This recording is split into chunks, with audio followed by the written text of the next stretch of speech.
población carcelaria en el país ha mantenido un crecimiento sostenido en los últimos 20 años, lo que hizo cerrar el 2023 con una cifra aproximada a los 15.000 reclusos. Esto ubica a Uruguay como el país con más presos per cápita de América Latina y en el puesto número 10 a nivel mundial. Esta situación se ve agravada con el poco crecimiento de las plazas en las cárceles, lo que ha provocado un hacinamiento de aproximadamente el 80%. Nos sale carísimo tener un mal sistema penitenciario, pero no solamente en plata, nos sale carísimo en vidas, en robos, en rapiñas, en homicidios y en lesiones. Lo que pasa es que el delito genera tal malestar en la población, eso se refleja en el sistema político, entonces siempre es mucho más fácil legislar con punitivismo que pensando en la política social global. Cualquiera le sale adentro cuando es víctima de un delito es, castigar, que vaya preso. En realidad, con el avance del tiempo, a medida que se van desarrollando una cantidad de conocimientos jurídicos, neurociencias, de trabajo social, de rehabilitación, se ve que el hiperencarcelamiento, el punitivismo, se vuelve en contra justamente de bajar los delitos y lograr rehabilitación. Uruguay todavía ha seguido en esa, aumentando la cantidad de personas privadas de libertad, mucho más allá de lo que puede tener, superando los cupos que tiene, superando el presupuesto, por lo cual no les puede dar tratamiento, no les puede dar rehabilitación, eso genera reincidencia, eso genera violencia, consumo de drogas, rupturas familiares, delitos, crimen organizado. Dejamos de ver que el origen del delito está en condiciones sociales y en situaciones que si no son atendidas, no vamos a tener otra cosa que más reincidencia. Si no cambiamos de enfoque, este problema va a ser cada vez más grave y las consecuencias van a ser cada vez más violentas. Esto tiene que estar bien, es ser parte de una política social. Ya no es las cárceles que uno veía en la película, una cárcel que está lejos, en medio del campo, está el preso marcando los días y cuando sale lo espera la familia y vuelve a su casa. Tiene que ser parte de una política social, son sectores de la sociedad y lo que pasa en la cárcel impacta afuera.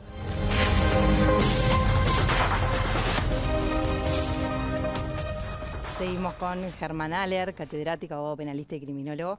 Germán, ¿cómo se hace para disminuir la cantidad de presos o que baje esa cantidad que viene en crecimiento, como veíamos ahí en las gráficas en este informe? ¿Cómo se hace para rehabilitar? Las cárceles sabemos que no rehabilitan. Bueno, sé que son muchas preguntas en poco tiempo, pero desde tu punto de vista como académico, ¿qué se puede hacer para mejorar esta situación que tenemos hoy, esta radiografía que tienen las cárceles hoy? Hay que enfocarlo desde varias perspectivas. Es decir, por supuesto que el juez, si tiene que decidir la internación de un individuo en la cárcel, pues deberá seguir haciéndolo. Eso es un tema distinto. Pero lo que pasa es que no damos el cambio cultural que de a poco se empieza a ver en otros países, de que la pena no necesariamente tiene por qué asociarse en todos los casos, como casi es una afirmación cultural uruguaya equivocada, con la reclusión. Se parte del supuesto de que se logra el éxito cuando se encarcela y estadísticamente los hechos, lo dijo recién lo que ustedes planteaban, Juan Miguel Petit, tiene toda la razón del mundo. Hay que tener un cambio paradigmático. La cárcel se construyó, la que tenemos en la actualidad en el mundo, para sustituir en buena medida a la pena de muerte. Ha pasado mucho tiempo, desde la Revolución Francesa creo que es suficiente para empezar a suponer que se pueden cumplir penas mucho más eficientes, que son pena, que es una aflicción al fin, pero que no tiene por qué ser reclusión. Eso no significa un abolicionismo, ni la eliminación, ni un vale todo, sino simplemente entender que no son penas productivas en ningún sentido. Eso por un lado. Por otro lado, la prisionización va a disminuir en la medida que contengamos mejor la criminalidad. Eso es otro factor de incidencia. Bajar la criminalidad tiene que disminuir el ingreso carcelario. Cuando tenemos incremento de ingresos carcelarios puede haber matices, momentos pendulares, pero en definitiva está indicando paralelamente un incremento por lo menos de los delitos en el cual la cárcel es respuesta. Entonces tenemos que trabajar para prevenir delitos, eso es un terreno. Tenemos que trabajar en esa rehabilitación. Esa rehabilitación obviamente no puede llevarse a cabo en las condiciones promediales carcelarias. Uruguay tiene algunas buenas cárceles, pero numéricamente son muy escasos lo que albergan de ciudadanos en esas condiciones. Entonces tenemos que mejorar esas condiciones. Pero va de suyo que el mero hecho de tener un individuo recluido y ofrecerle un tratamiento, no por eso quiere decir que estrictamente se vaya, entre comillas, a recuperar. Porque si al salir fuera, cuando cruce los muros, y los muros de la cárcel se pueden cruzar al cumplir la pena, pero los muros de la sociedad para las personas que están condicionadas, de alguna manera constreñidas desde el punto de vista social y cultural al delito, esos muros son mucho más difíciles que traspasar, aunque lo digo de una manera casi metafórica, pero todo el mundo la entiende, que los muros de la prisión. Es decir, de la prisión, salvo que tenga la mala fortuna de morir en ella, que no es la regla obviamente, va a salir.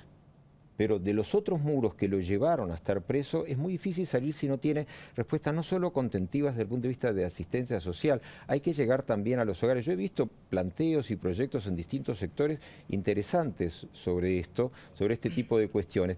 Pero por ejemplo. Bueno, lo que decía hoy Sanjurjo, yo me acuerdo en su momento, él me invitó nos invitaron a distintos académicos y fuimos, y me parecía que estaba bien, pero hay que hacerlo todo eso, y hay que hacerlo pensando en un cúmulo de administraciones. De repente no es, se vendrá otro sector político que haga algo mejor. No hay por qué suponer que lo que hacemos es lo mejor, es lo que podemos hacer hoy. Bueno, pero a eso hay que agregarle lisa y llanamente que se tiendan manos de todos los sectores. Es decir, nadie puede imaginar una verdadera línea político-criminal que dure 4, 5 o 6 años para cruzarlo incluso con el periodo electoral. Tiene que durar mucho más y ahí tiene que haber otro tipo de acuerdo. Es decir, en el tema carcelario específicamente, yo no soy de la tesis de festejar más presos, porque festejamos mucho más fracasos. Se fracasa porque delinque, se fracasa porque no hacemos buenos tratamientos, pese a tener muy buenos técnicos, pero no hay buenas condiciones, y se fracasa porque cuando sale reincide. La estadística de reincidencia no la recuerdo exacta, pero 70%. Para no equivocar, bueno, por eso, yo iba a decir más de la mitad, tú lo has dicho mejor, es tremenda. Nadie puede alegrarse de meter a un individuo preso para que el 70% tenga reincidencia delictiva, ¿no? Germán Aler, muchísimas gracias por hoy. Por supuesto, esto da para que hablar muchísimo programa y te vamos a invitar al informativo. A ustedes, un gusto. Muchas gracias. Seguimos con Gaby y con los invitados. Hubo un jerarca policial de este gobierno que reivindicaba como un logro que la policía metiera gente presa. A mi juicio, meter gente presa es un doble fracaso, porque si vos metiste a alguien preso es porque hubo una víctima detrás, con lo cual es el fracaso de la seguridad pública. Y además, porque este gobierno, por suerte, por primera vez está midiendo la reincidencia y nos demuestra que las cárceles son un desastre. Si yo les pregunto qué hay que hacer, me van a decir, vamos a construir más cárceles, vamos a mejorarla. Yo quisiera preguntarles por qué piensan que hemos llegado hasta acá. ¿Por qué piensan que no hicimos lo que hemos hecho? ¿Por qué tenemos estas cárceles cuando hace 30 años que sabemos que es un problema? No, pero se ha hecho mucho, Gabriel, y a veces es un mito el tema de que nadie se alegra de mandar a la gente a la cárcel. Pero o está adentro o está afuera con el trabajador. Y si hay un 70% de reincidencia, un 60% de reincidencia, quiere decir que un 40% no. Entonces, porque a veces, si no sirve la pena, si no sirve la rehabilitación, bueno, ¿qué se hizo en el mundo distinto, diametralmente distinto a esto? Muchas Entonces, cosas. No se ha hecho muchas cosas. Decime, un país que no pene o que sea abolicionista o que no tenga rehabilitación. No hay. Hay cárceles mucho mejores. Y hay en 10.000 Europa. medidas alternativas en Uruguay. No es que a la cárcel va el que primero hace una falta. Hay por homicidio, hay por rapiña. La mayoría de los que están presos en Uruguay, el 18% está por estupefacientes o por asistencia a estupefacientes. El 15% por rapiña. Entonces no es verdad que cualquiera va a la cárcel, el primer conejito ahí Diego, hubo países inocente. que cerraron cárceles. Yo, perdón, dos lados. Sí. Primero, yo cuando logramos hacer una investigación exitosa y procesamos a un violador o un asesino, yo me alegro de que vaya preso, primero. Y las personas que están trabajando en eso también se alegran porque se esfuerzan mucho para conseguirlo. No es nada fácil. Eso por un lado. Por otro lado, lo que tenemos que hacer es por primera vez tener una estrategia nacional de reforma para el sistema penitenciario. El Partido Colorado, yo la escribí, puso ese artículo en la LUC, y este gobierno, con un ministro blanco a la cabeza, lo está llevando adelante. Ahora en un mes más o menos los vamos a convocar a todos al Ministerio del Interior para presentar un proyecto donde la doctora Ana Viña, una de las personas que más sabe del sistema penitenciario en Uruguay, va a empezar un proceso de 6 meses que va a terminar con un libro blanco donde le vamos a decir a los próximos gobiernos, en cada rendición de cuentas, en qué tienen que gastar para que de acá, a lo mejor en 15, 20 años, tengamos el sistema penitenciario que queremos tener. Y nosotros, desde Crece con Robert Silva, nos comprometemos a que lo que diga la doctora Naviña y su equipo, nosotros lo vamos a implementar. Sebastián, ¿por qué llegamos hasta acá con este desastre? Por problemas de gestión inocultables. ¿Dónde está la cárcel de máxima seguridad que prometió este gobierno? Prometieron una cárcel de máxima seguridad para 300 reclusos y nos dicen que la unidad 5 en el CONCAR con 40 plazas es la cárcel de máxima seguridad. Aumentaron 3.500 la cantidad de personas privadas de libertad y hoy el INR, la unidad ejecutora 26, tiene menos funcionarios que en el 2019. Tenemos problemas de gestión a nivel de la toma de denuncias, tenemos problemas de gestión a nivel del patrullaje, porque también se cambió el PADO. Esto es algo que no hablamos, de repente no nos da el tiempo, pero hubieron cambios inocultables en la gestión del ministerio, y esto nos trajo los resultados que tenemos ahora. Decime 2 medidas, no las desarrolles, decime 2 medidas que te parecen importantes para enfrentar la seguridad pública. Hay que trabajar con la familia de los presos, alguien que hasta ahora creo que algo menciona tanto el programa de Robert Silva como el programa del Frente Amplio, esos 90.000 familiares que tienen los 16.000 privados de libertad, hay que trabajar con ellos. ¿Y otra? Hay que hacer un espacio multidisciplinario para dialogar y para que lo que se elabore ahí sea vinculante para el gobierno de turno, donde esté la academia, los partidos políticos, las organizaciones sociales, incluyendo los sindicatos de la policía y los familiares de los presos. Yo sé que es multicausal y muy complejo, pero mencioname 2 cosas que te parezcan macro que haya que hacer. Tenemos que mejorar la eficacia y la calidad de la Policía Nacional y sobre todo el personal subalterno. Queremos aumentar los requisitos de entrada, queremos aumentar un 25% su capacitación y como consiguiente, porque si no, no vamos a tener a las personas que queremos tener, aumentar por lo menos un 50% sus salarios. ¿Y otra? Y otra, queremos blindar el puerto de Montevideo. ¿Por qué? Porque siempre nos estamos enfocando en la frontera y cómo entra la droga por la frontera. Ningún país del mundo logra hacer eso de manera eficaz. Tenemos un solo puerto, somos excepcionales en ese sentido.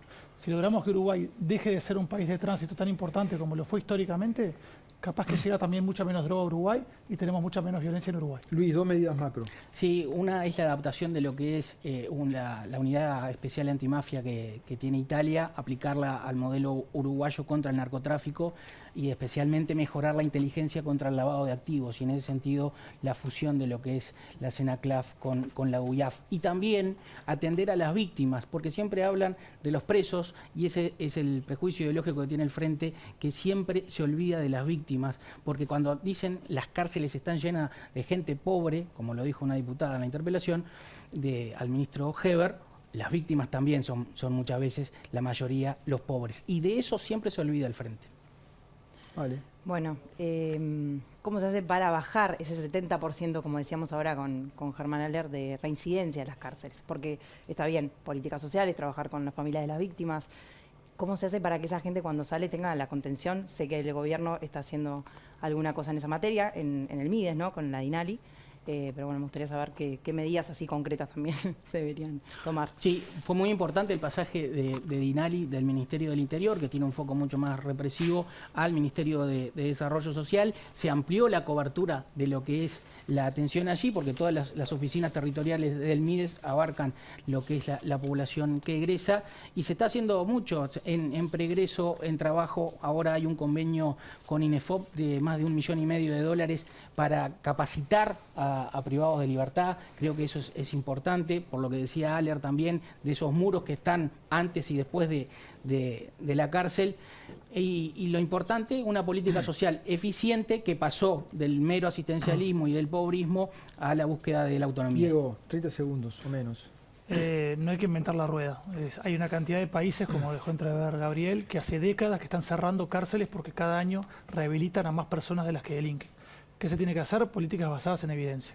Vamos a crear un Ministerio de Justicia, sacar las cárceles de la lógica policial, vamos a acabar con la selección directa de todas las autoridades del INR y, como dije antes, vamos a empezar a implementar una política de Estado de acá a 20 años. Nosotros hacemos los primeros 5 años para reformar completamente nuestro sistema penitenciario, de acuerdo como lo han hecho tantos países exitosos. Sebastián, 30 segundos. Sí, el Frente Amplio trabajó con las víctimas. De hecho, hay una víctima célebre que trabajó y trabaja con los familiares de las víctimas de la delincuencia, que hoy es senadora suplente del Frente Amplio, y hay que continuar. Comparto que uno de los enfoques de justicia restaurativa que está en el programa del Frente Amplio tiene que ir por ese camino de tratar de mejorar el resarcimiento a una familia que perdió a un integrante por la delincuencia. Sebastián, Valdomir, Diego Sanjurjo, Luis Calabria, muchísimas gracias, muy amables por haber estado. Un gusto. Muchas gracias. Gracias también a Germán Aller, por supuesto, que está recomendando sí. la visión de la academia.